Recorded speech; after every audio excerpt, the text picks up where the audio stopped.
Жарайсың. Келесі дайындалып кетті. Балжан қандайсың сен? Тамаша, жарайсың.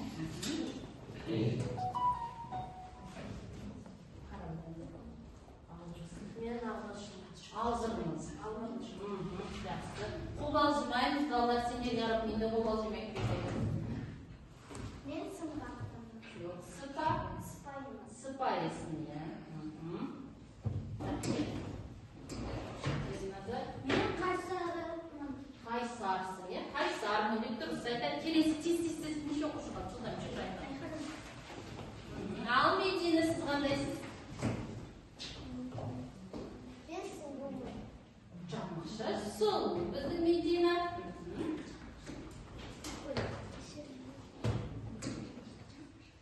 Мен инабаттымын. Айқаным инабатты екен. Ағайын қандай? Мен көңілдімін. Тамаша. Біздің әділ көңілді екен. Тамаша. Енді біздің бүгінгі келген қонақтарға да осындай жақсы тілекті көрейік. Сіздер еңбекқорсыздар, құрметті қонақтар. Сіздер қамқорсыздар, және де сіздер мықтысыздар. Осындай жақсы көңіл күймен сабағымызды балалар бастайық. Орнымызға отыра қояйық, балалар. Енді қазір бүгінгі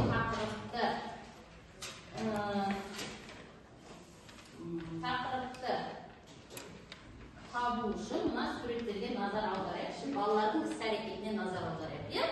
Оқушы көріп тұрмыз, оқушы не істеп тұр?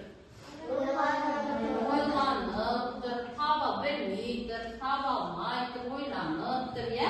Яғни біз қазір сіздермен қазақ тілін қандай тақырып өтіп жатырмыз жалпы? Септіктер, иә, септіктер. Біз сіздермен қандай септіктерді өтіп кеттік?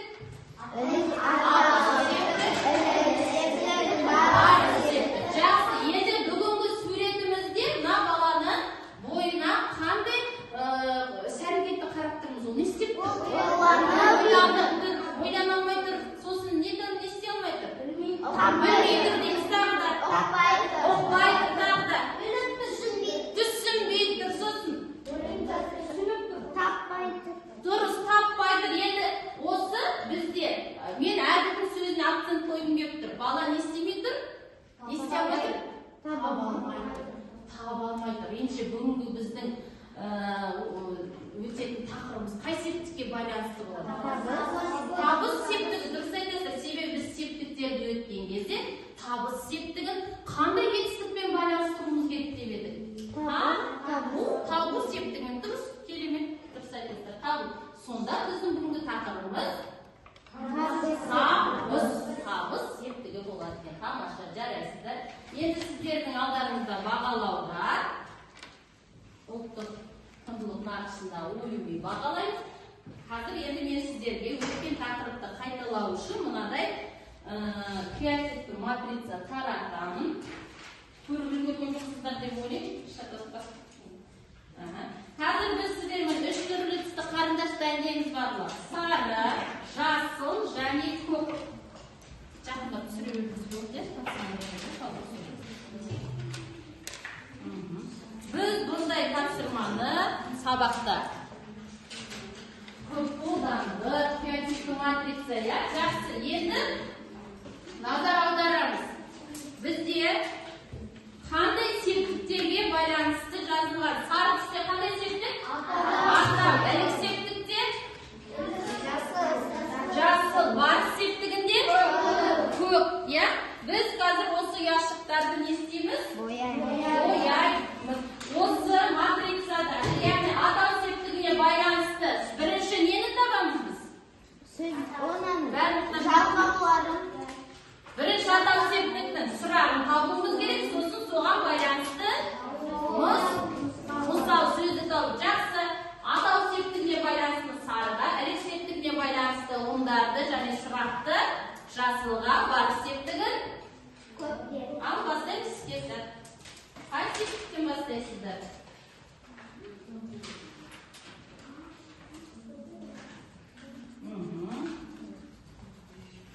Атау, ілік және бар септігі. Ayhan тамаша дұрысталып жатыр бізде. Сезім де дұрысталып жатыр. Балжан да, Айнұр да дұрысталып жатыр.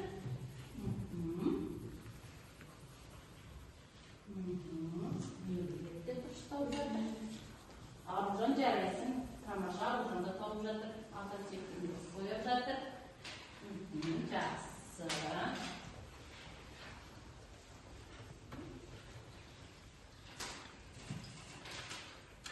Сосын бояп болғаннан кейін біз бір-бірімізді тексеріп көруіміз жарайды ма?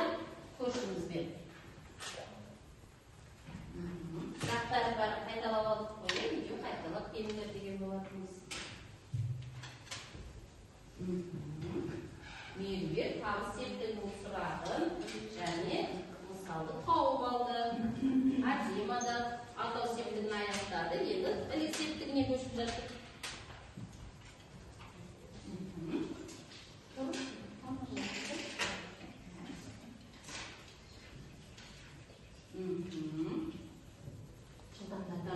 Тіпті біраз бояп қойсаңдар да болып жарай ма? Білетін.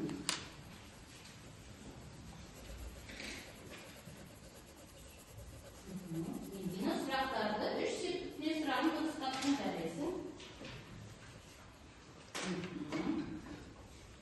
Жылдамдатамыз.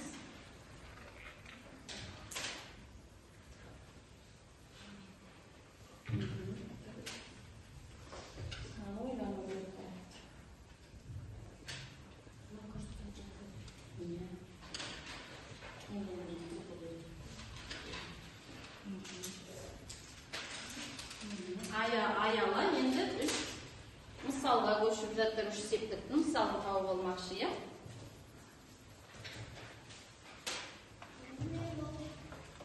Тамаша жарайсың.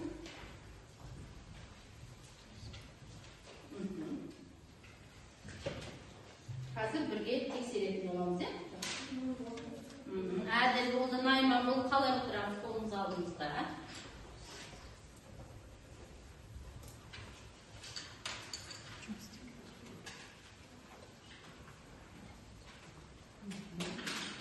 Мен болдым. Тамаша Ерназар да аяқтады. Жылдамдатамыз, тез.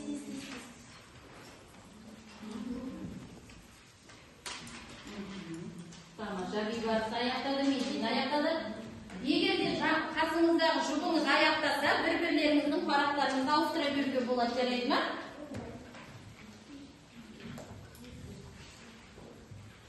Бүгінгі сабақта 10 балл алған оқушыға кеше біз сіздермен келіскендей не алып келемдер білесіздер? Тәртіп алып келемдер. 10 балл алуға тырысамыз ба? Тамаша. Тездетеміз. Жақсы. Уақыт өтті, болды. Енді бір-бірімізбен көршілер ауыстайық. Қыздар, болды. Қолда қалам қате. Білеміз ғой? Тастаймыз қаламды. Қолда қалам қате. Балжан. Айнұр. Болды. Ауысамыз. Ауыстық ба? Тамаша. Енді тексерейік. Атау септігінің сұрақтары кімге? Тамаша. Ілік септігінің сұрағы жасыға қояды ба? Жарайсыздар. Барыс септігінің сұрағы кімге? Оны қандай түске қояды? Тамаша, жарайсыздар. Оқушының деген сөзге сұрақ қойып, оқушының бұл қай септікте? Септігіне жасыға қояды ма? Жарайсыздар. Оқушыға сұрақ қоямыз. Кімге? Оқушыға көпке қояды ба? Тамаша. Енді оқушы сұрақ қоямыз. Кім? Оқушы. Не? Дүкеннің сұрағы. Тамаша болды. Оны сары түске қояды ба? Тамаша. Кімде дәл осылай? Кім көтеріңдер? Жақсы. Жерде сіздерде қателік болды ма екілеріңізде? Үлгермедіңіздер, иә, бояға? Жақсы, тамаша, жарайсыздар. Тамаша, рахмет. Енді қазір сіздерге бұл тапсырмаға мен балл бермеймін, бұл бірақ сіздерге бонус ретінде мен өзім есіне сақтап алдым.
тұр. Сүрінеумен өзенге қарай жүгірдім. Кешкісін қармақ құрып кеткенбіз. Келсем жағада бір аққу қанатымен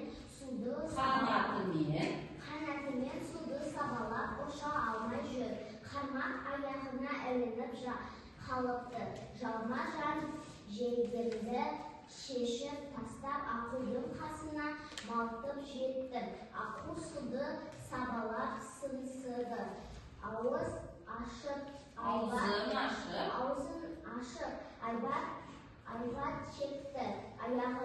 Аяғынан ұстадым да қармақтан босаттым.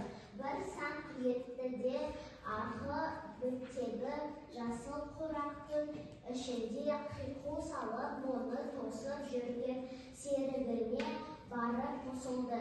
Өзен жағасын әлге бөліп аққулар аспанға көтеріледі. Жақсы, тамаша. Жалпы мәтіннің мазмұнын түсіндік қой, иә? Жақсы.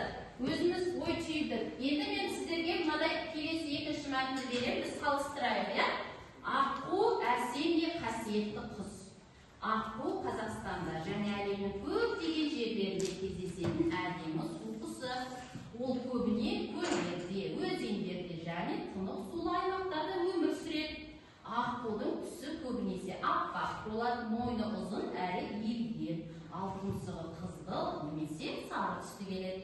Аққулар өте ірі құстардың қатарына жатады. Олардың салмағы 8-12 килограммға дейін жетуі мүмкін. Қанаттары кең болғандықтан аққу ұзақ қашықтыққа ұша алады. Ол суда жақсы жүзеді және көбіне суды тіршілік етеді.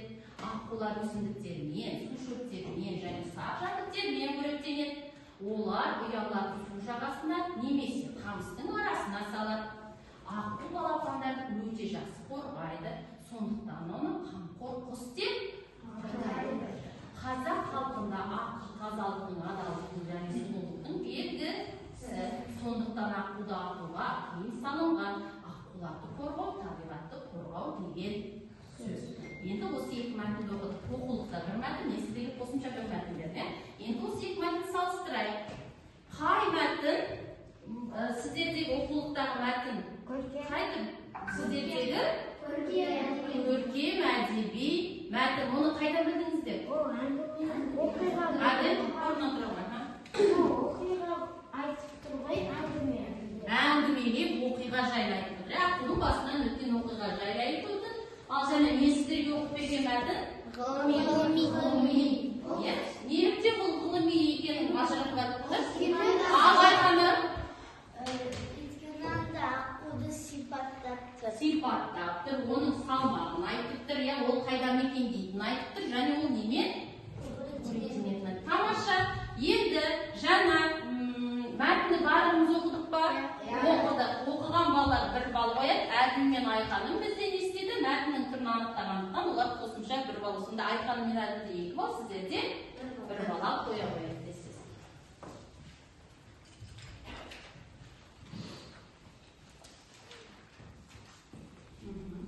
Енді қазір мен сіздерге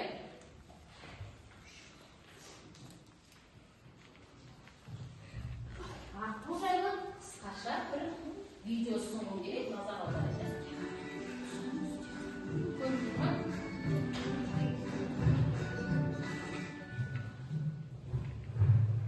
Аққу әлемдегі ең сымбатты әрі әдемі құстардың бірі.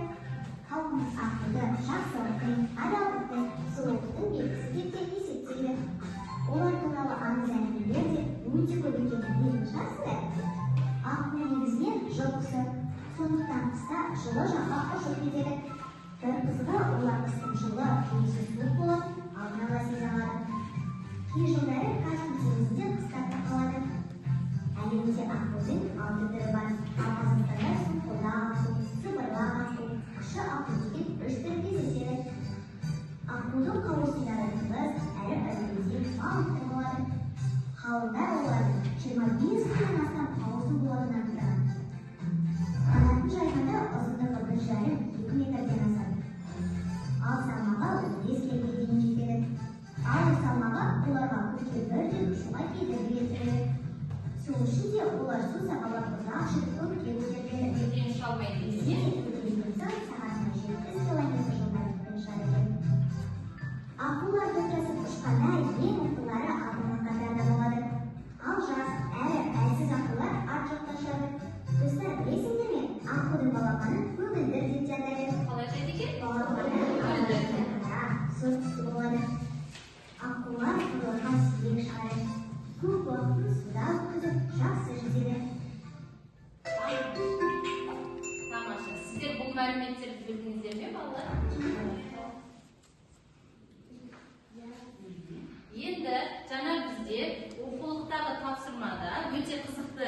мәлімет алдыңыздар, иә? Сонымен аққудың баласы жаңа балапанның деп атайды екен. Тамаша. Енді бізде оқулықта мынадай тапсырма бар. Жаңа сіздердің мәтіндеріңізде, иә? Тыңдаған мәтін бойынша баланың әрекетін не өз пікіріңді білдір. Жаңа ол бала не істеп еді бірінші мәтінде? Аққуды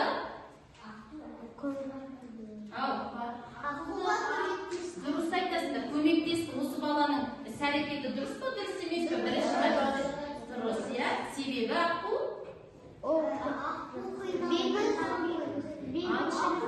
айта ғой, Медина.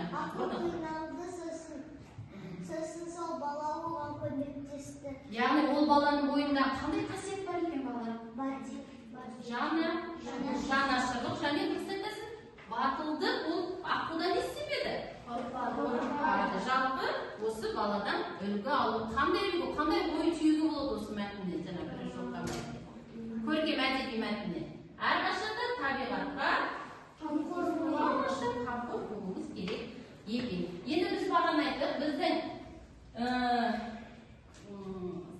бүгінгі тақырыбымыз бізде қандай септік дедік сонымен? Табыс септігін, табыс септігінің ережесін сіздермен бір мәрте тыңдап алайық. Балалар, бүгін біз табыс септікпен танысамыз. Табыс септік іс-әрекетке тікелей әсер ететін затты білдіретін сұрақтары. Кімді? Нені? Мысалы, оқушыны, баланы, топты. Сонымен табыс септігінің сұрақтары кімді және нені? Біз айттық, табыс септігін табу үшін біз қай етістікпен байланыстырамыз дедік? Табу деген етістікпен байланыстырсақ, сонда табу кімді немесе нені? Оның жалғаулары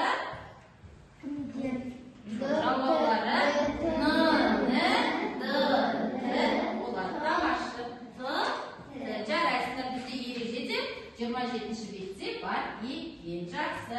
Енді қазір сіздерге тапсырма, 52-ші тапсырманы қазір біз сіздермен орындаймыз. Бұл 52-ші тапсырманы орындау үшін біз сіздермен қазір тақтамен жұмыс жасаймыз. Осы сөйлемдерді сіздерге көшіріп жазып алыңыздар дейді. Көшіріп жазып алған кезде біз бұны қалай жазамыз? Өте әдемі, таза, иә? Бірінші жазған кезде неден бастап жазу керек? Азат жолдан. Маған тақтаға әдемі келе қой. Жаттығуды жазамыз. Бүгінгі күнді жаздық, қаңтардың 27-сі сынып жұмысы, 52-ші жаттығу, азат жолдан бастап бірінші сөйлемді жазамыз. Бірінші оқимыз сөйлемді, е?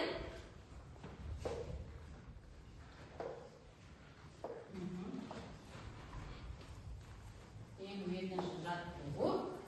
Сөйлемді оқи қой.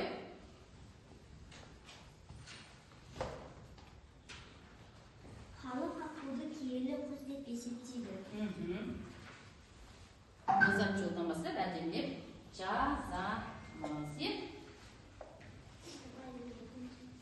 Ал. Жақсы жазасың. Өзің дәптерің жазып отырсың ба?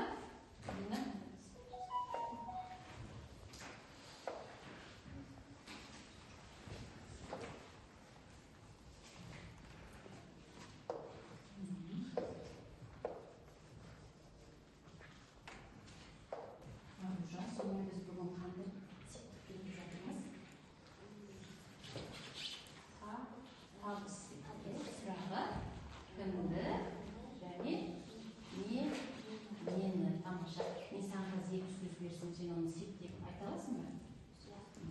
Кімді және мысалы кімді? Оқушы. Кімді? Оқушы.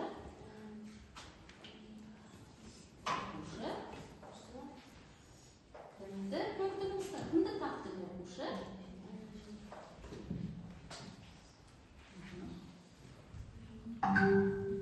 Мысалы кімді көрді?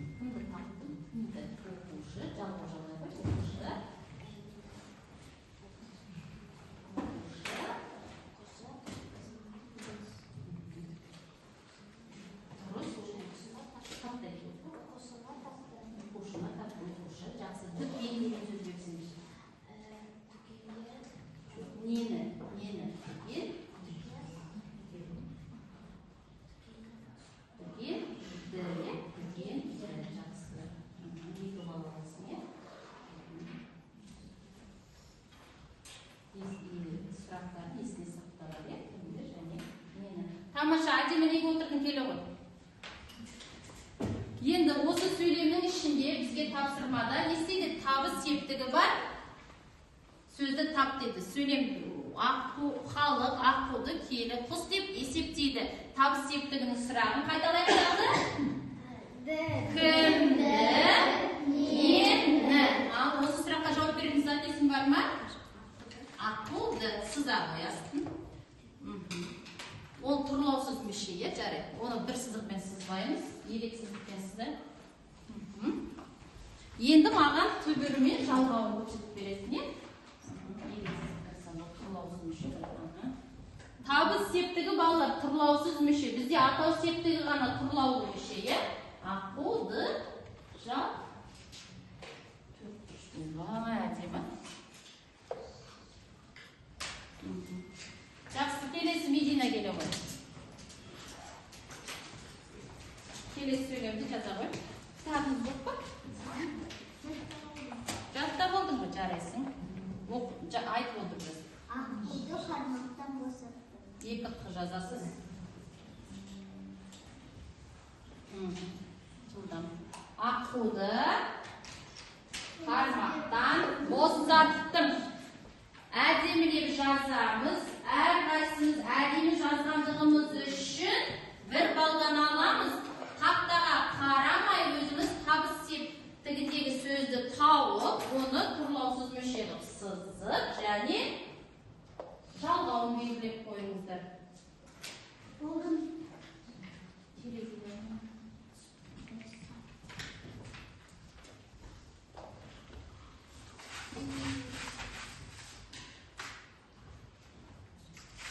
Жылдамдардан әрі қызықты ойындар бар қазір. Тез. Мен болдым. Түбірі аққуды жалғау. Жақсы, тамаша. Келесі сөйлемге Мен шығай. кел. Ермаза шыққысы кеп отыр. Жаза ғой. Кәдіміз қайсы. Оқы сөйлемді. Аққулар өзен жағасында әнге болады. Бөледі. Әдемі. Нүкте қойды, жазады. Әдемі.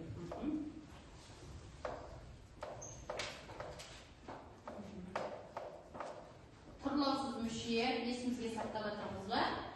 Кімді, нені деген сұраққа жауап береді. Балжан болды, тамаша, жарайсың.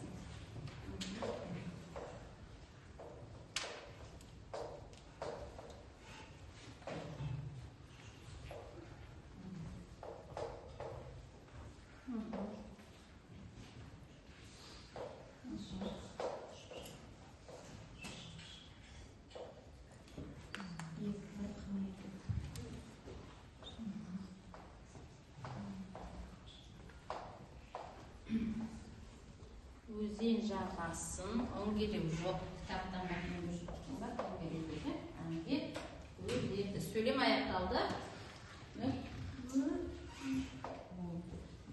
Жоқ. Енді аққулар өзен жағасына әнге бөледі. Неден? Аққулар. Табыс септігінің сұрағы кімді? Нені? Табыс септігі бола ма, жоқ па бұл? Аққулар. Жоқ. Бұл қандай септікте? Кімді, нені ол? Жоқ, кімді нені? Қай септікте тұр балалар? Табыс септігінде емес. Кімді? Кімдер нелер? Дұрыс. Атау септігінде бірақ бұны сызбаймыз. Әнге деген зат есімге сұрақ қойық. Әнге. Сұрақ қойық. Әнге. Сұрақ қойық. Неге? Бұл қай септіктің сұрағы? Неге деген? Қай септіктігі? Қай септіктігі? Барыс септігі. Бізде табыс септігін ғана сыз деп тұр. Енші біз сызамыз ба? Жоқ, жақсы отыра қойды. Жақсы болдық па? Тамаша. Енді қазір сіздерге тапсырма. Жазып болдық па, аяқтадық па? Сіздің бойы? Жақсы. Кім тақтадан қарап сызды, ол бала жаңағы табыс септігін жалғауын өзі тауып алсаңыздар, егер де сіздер білесіздер, бізде әрбір азамат өзіне адал болу керек, өзінің бағасын адал қою керек. Егер де сіздер тақтадағы түбірмен жалғауды тақтадан көшіріп сызсақ, біз бір бал аламыз ба қосымша қазір? Жоқ, біз тек қана көшіріп алған үшін аламыз. Солай ғой, иә? Сондықтан егер де тақтаға қарамай, мен өзім жасап, өзім таптым деген оқушы болса, мен сіздерге сенім танытып отырмын. Сондықтан 2 балл болса, тапсырмаға 2 балл алады. Егер де тек қана тақтадан көшіріп алдым, тақтадан қарап сызып алдым десек, неше баллдан аламыз? 1 баллдан аламыз. Шкаламызға баллды қойды ұмытпаймыз. Максималды балл нешеге жеттік? 3. Жақсы. Енді қазір сіздерге топтық жұмыс жылдамдатамыз. Қазір былай істеп алайықшы. Орнымыздан тұрып бір қозғалып билеп алайық. Орнымыздан тұрдық па?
Көк бар ма? Көк мынау табысы бар. Айтесіз тоқтырамыз. Тоқтастырамыз дедіңе?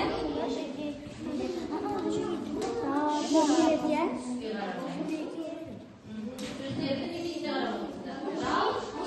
Алдауларына қарап, иә? Дұрыс. Мына жақ жалауға қарап, тоқтастырып жатыр. Мына жақ септігіне қарап отыр. Мен сұрақтарды қоя отырып, тоқтастырып жатыр. Сіздер қалай тоқтастырып жатырсыздар? Сіздер топтарды бөлек-бөлек жаңағыдай қойыңыздар сөздеріне. Жақсы. Жақсы. Белгі берейік. Кім болды? Қол шапалақтайық.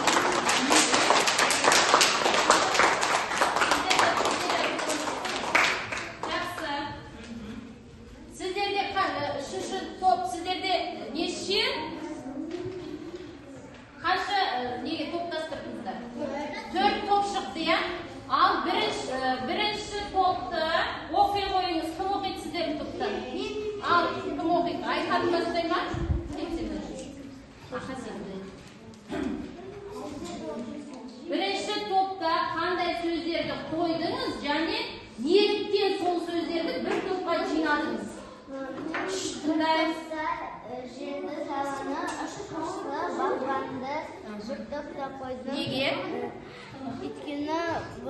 Күннің жалғауы табыс септігі. Дұрыс. Яғни бұл сөздер қай септікте тұр екен? Табыс септі. Желді, дауаны, ұшқышты және бағанды. Дұрыс таптыңыздар. Тамаша. Келесіні кім тапты? Ал, кім оқи қой? Ерназар оқи. Сіздер болды сезіңіздер. Қазір тыңдаймыз. Балалар қараңыздар. Кәне бері қараймыз. Қазір сіздер бұл топқа бағаны мен қоймаймын, сіздер қоясыздар, жарай ма? Үшінші топқа бағаны сіздер қоясыздар, екінші топ. Сондықтан мұқият не істеу керек? Тыңдау керек жауабы. Ал тез топ. Бірінші топты дұрыс тапты. Келесіні кім өтеді? Жылдамақсын. Әжеге атама. Қандай? Барыс септігі. Дұрыс айтып жатыр ма? Әжеме атама барыс септігі дейді. Дұрыс па? Сіздерде де солай ма? Аха, жақсы. Келесіні кім оқиды? Тез. От, эколог, жанартау. Атау септігінде жақсы. Ал Медина?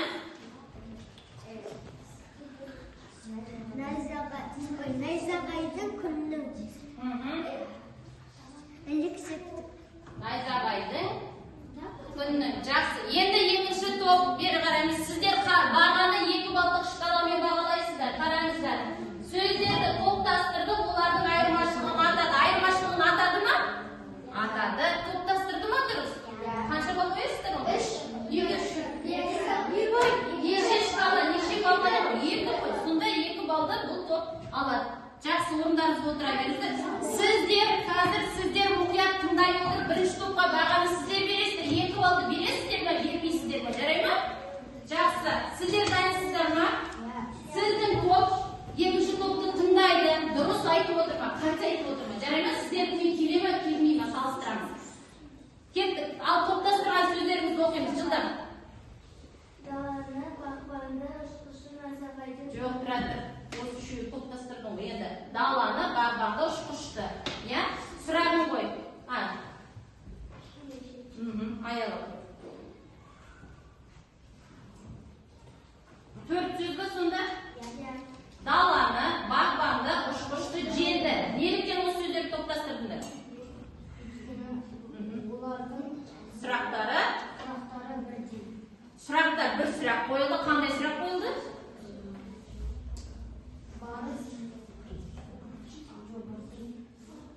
Бүгінгі тақырып табыс септігі сұрақ қойылды. Жақсы, тыңдап отырсыздар ма? Келесі екінші аялы жұмыс. Әжеге атама. Әжесі бар септігі. Сол үшін сұрағы мұның кімге? Жақсы, келесіні кім оқиды? Айхан оқыштес. Эколог, жанартау. Қандай сұрақ қойдыңыздар? Қандай септікке? Айырмашылығы неде басқалардан? Қандай септік айтсыңдар? Ой, жақсы. Қайдағы септік? Атау септік. Бұлар айырмашылығын айта алмай отыр, бірақ дұрыс топтастырды. Айырмашылығын айта алмады, яғни 1 балды азайтасыздар, я? Келесі сөзді кім оқиды? Ясмин оқиды. Күннің найзағайды сұрақты қоямыз. Қай септік? Ненің? Қай септік енді? Ілік септігі. Толық айта алмадыңыздар, я? Жақсы, қанша бал қоясыздар? 2 бал ма, 1 бал ма? 1 бал қоясыз. 1 балға ғана шкалаға белгілеп алыңыз. Болды. Келесі, сіздер тыңдайсыздар. Әдемі бастыңыз. Даланы, желді, бағбанды, ұшқышты. Неге осы сөздерді топтастырдыңыздар? Өйткені олар нені деген сұраққа жауап береді. Тамаша. Яғни қандай септікте тұр? Тамаша. Жарайсыздар. Келесі бербек. Әжеге атама, күнге деген сұраққа жауап береді. Дұрыс. Тамаша. Келесіні біреуді оқыса да енді? Медина çıktım. Найзағайдың күннің. Сұрақтары? Ілік септік. Сұрақтары? Тамаша. Келесі соңғысын бейбарсы оқылсын ба? Дұрыс жазып отыр ма? Жоқ па? Тамаша. Дұрыс айтты ма? Топтастырды ма дұрыс? Топтастырды. Айырмашылығын айтты ма? Айтты. 2 бал сіздерге, 1 жарайсыздар. Орныңызға отыра қаламыз. Енді қазір біз сіздермен мынадай ойын ойнаймыз. Қазір мынадай ойын ойнаймыз. Сурифа деген ойынды ойнаймыз, иә? Біз оны өте жақсы білеміз, жақсы ойнаймыз. Енді қазір ол үшін сіздерде 54-ші жаттығу бар. 54-ші жаттығуда мынадай сөздер берілген. Құс, су, күн өсімдік.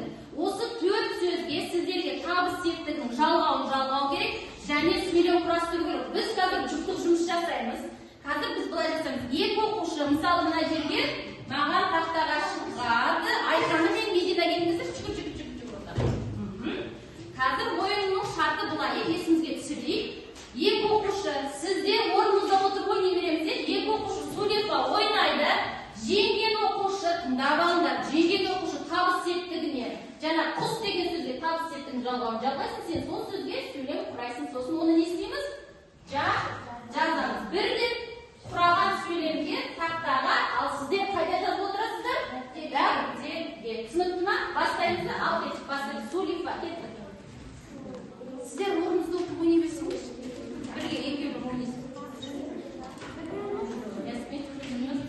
Екеуі бірге сөйлесіңіздер. Кім жеді? Сіздер қандай сөз болды? Құс. Құс кім? Нені? Құсты сөйлем құрайсыз. Адамдар құсты қорғайды. Жаза ғой. Жоқ, сұрамыз. 54-ші жаттығу. Дәптерімізді ашамыз. 54-ші жаттығу деп жазамыз. Жеңілген адам табыс септігінің жалғауын жалғады ма сіздерде? Кім жалғады және кім жеңілді сізде? Кім жеңілді? Жеңдің. Табыс септік. Құс деген сөзге қандай жалғау жалғады? Құс қандай сөйлем құрады? Құс, жоқ, құсты. Құсты не істемейді? Атпайды. Сол сөйлемде үйлері тәптерге жазу керексіздер ғой. Сіздерде қандай сөз? Кім жеңді? Құсты не дейді? Қорғайды деп сіздер қандай? Кім жеңді? Кім жеңілді? Қандай жалғады құс деген сөзге? Кім деген сөзді алдыңыздар ма сіздер? Жақсы. Бұл кісілер кім деген сөзді алды сіздер? Тез жаз. Қорғады, сөйлем. Нүкте қоямыз. Келесі қайтадан екеуміз сурефа ойнаймыз.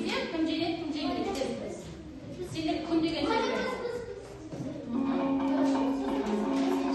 Жақсы, тамаша. Айтқаным жеңілді. Қандай сөз? Табыс септігі? Нені? Күнді. Жақсы. Сөйлем құрайсың?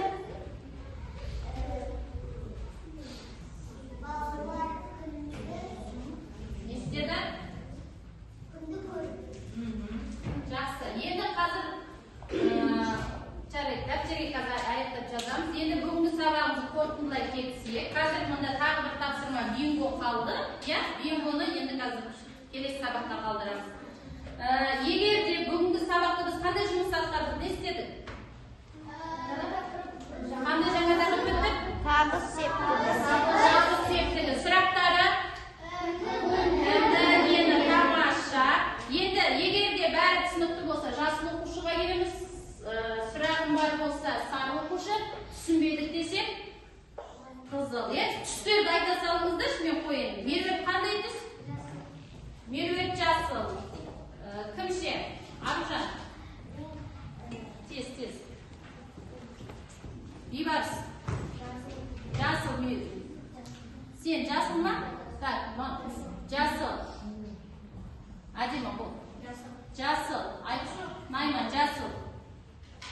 Гүлнұр. Жасыл. Сосын. Жасыл.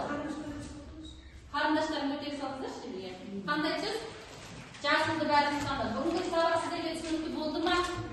Болды. Бүгінгі сабақта біз мәтін түрлерін ажыраттық па? Ажыраттық. Сөздерге табыс септігінің жалғауын жалғадық па? Жалғадық. жаттық. Я тапсырманы барлығын орындадық. Жақсы, рахмет, осымен сабақ аяқталды. Қазір балдарыңызды кім қанша балл алды? Шкаладан көрсете қойыңыздар маған. Сол балдарыңызды қазір қосымша қазір бингоны жасаймыз, сосын қосымша балдарымды мен беремін, иә? 5, 6. Ага.